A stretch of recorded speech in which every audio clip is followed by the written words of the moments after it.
An island girl living in Canada, what could possibly go wrong? Well, let's talk about the elephant in all Canadian rooms from the start, the weather. The Canadian winter is unreasonably cold, and for someone who is used to 30 degrees Celsius, it doesn't get easier. During the winter months, I find myself more drawn to social media than I am at any other time of the year, and what I find myself searching for are pictures of home. Home, for me, is the tiny island of Trinidad located in the Caribbean, and it is where my family still resides. I have completed 7 winters in Canada thus far, and I would be lying if I said I was starting to appreciate that particular change in season. While I do not think the day will ever come that I will actually like winter, I have realized the benefits of living a more present lifestyle and being where I am rather than where I believe I need to be. During winter, when I am mindlessly searching through Facebook and Instagram, I see photos of friends and family and always wish that I were somewhere else. But what I noticed this past winter is that seeing these photos brought an overwhelming feeling of not being present. When I looked at these pictures, I became restless and more unhappy with my current location, and rather than continuing that behavior for the length of winter, I took action. I cleansed from social media in order to help myself be more present. Instead of adamantly wishing to be somewhere else, I removed myself from social media for 6 weeks. During those 6 weeks, I deleted the apps from my phone and did not log in on my laptop. I informed my closest friends and family members, and so it began. The first 2 weeks of my cleanse felt the way I imagine quitting sugar feels.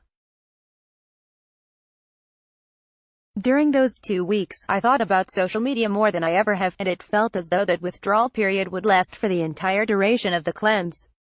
At that time, I honestly considered getting back on, because I was devoting more time and attention to it than I had before, and what was the point in that? However, being a strong-willed person, I persevered and eventually noticed there were long periods of time during which I didn't even think about those apps.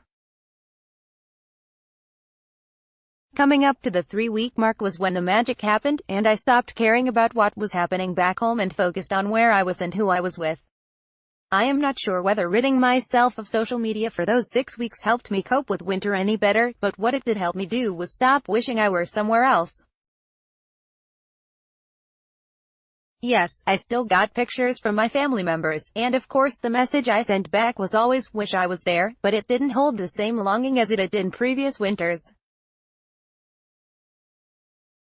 While social media does many amazing things and connects people like never before, I do believe there is something lost in knowing what is happening every second of every day.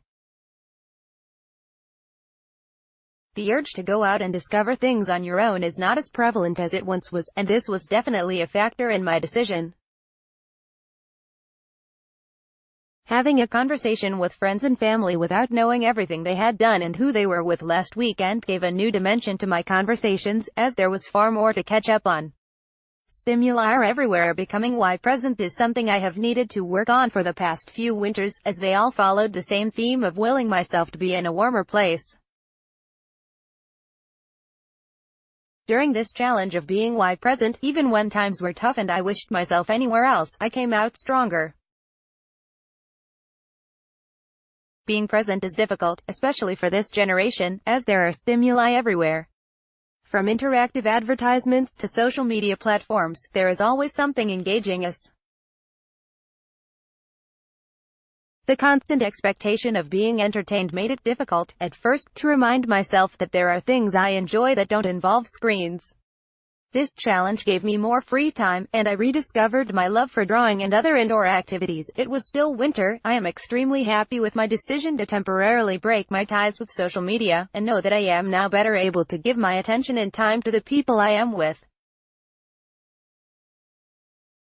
There is much to be said about the conversations that take place when we allow content to happen organically and not on an app. Related, read Marie Kondo's Tidying Up, the Life-Changing Magic of Clearing My Social Media. Image 1 Pixabay 2 Pixabay 3 Pixabay. Subscribe to our newsletter. Sign up to receive our top articles.